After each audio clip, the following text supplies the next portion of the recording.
welcome back from On The Go, and let's continue our deep dive into Vâng Possible. So we got to know your work a lot through the first talk, and we would love to know more. But this section of our discussion today, I want to focus on you personally and how you came to be the person you are today. That sounds a bit, abstract and a bit too vague, but I think it's big. It's good to consider everything as a collective, as a whole, right?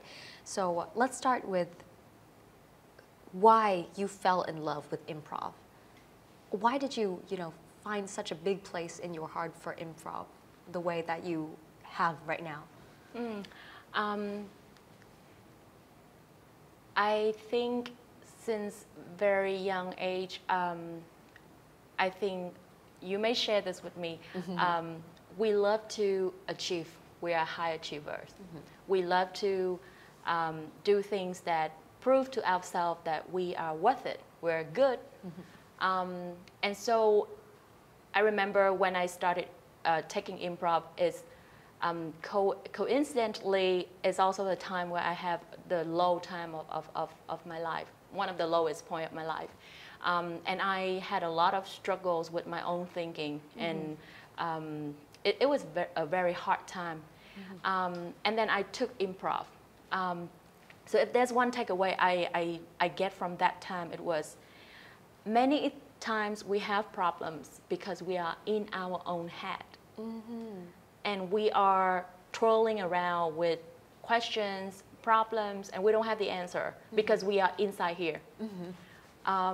When I took improv, it helped me to get out of my own head.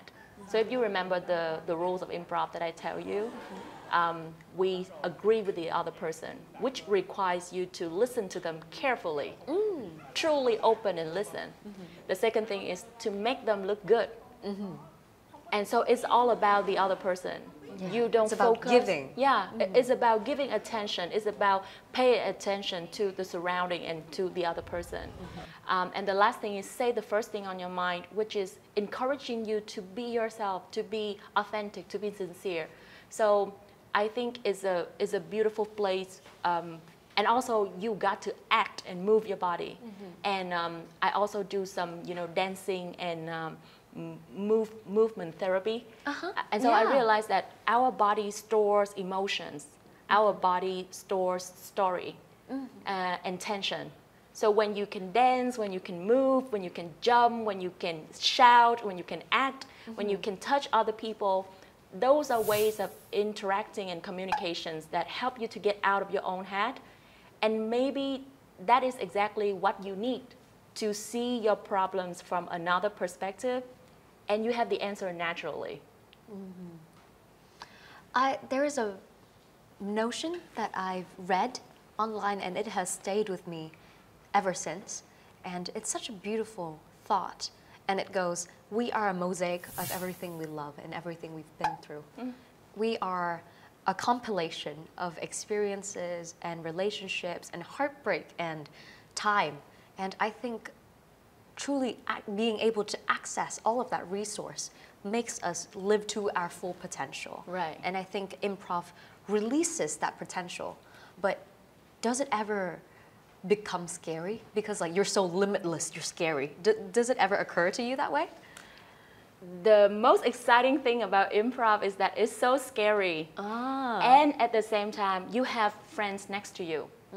So improv is a teamwork, is a team art form. When you do stand-up, you are there by yourself. When you are a singer, unless when you are in a choir or you're in an ensemble, you are there singing by yourself. But improv is a collaborative art form. So you always have your team next to you. And so the scary thing is that you don't know what's going to happen, but you know that your friend's going to be having your back. And so it's less scary. And so I always have this metaphor to share with my students. When you come into a scene, you bring one brick and you put it down. Just one brick. The goal is to build a house, but you don't have to bring in a house because it's a collaborative process. So just bring one brick and put it down, and then your friend's gonna come, see your brick, and yes and by putting their brick on your brick. And then the next one will come in with their third brick. And brick by brick, you're gonna have a house that is built by all of you. So the scariness is not too much because you know that you have your team, you are together. And that is the beauty of it. But I have to say that the nervousness, the feeling of being so scared before you step on stage is with adrenaline, is amazing. Through your veins. Yeah. And once you've done a set, your face is red, but then you feel like there's a rush of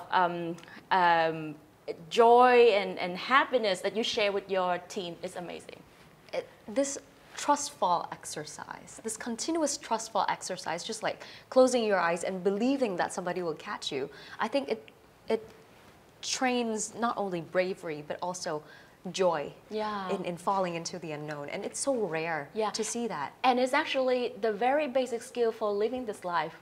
Because we don't know what's going to happen. That's very true. We don't know what other people is going to tell us today. We don't know who you're going to meet and what's going to happen to you. What we can do is how we yes and to that situation. And so a lot of people think studying improv is scary or studying improv is only for a performer. It's not true. I have friends who is nurse, who is teacher, who is engineer, who is my oldest classmate is 81 years old, and he's a jewelry maker and seller.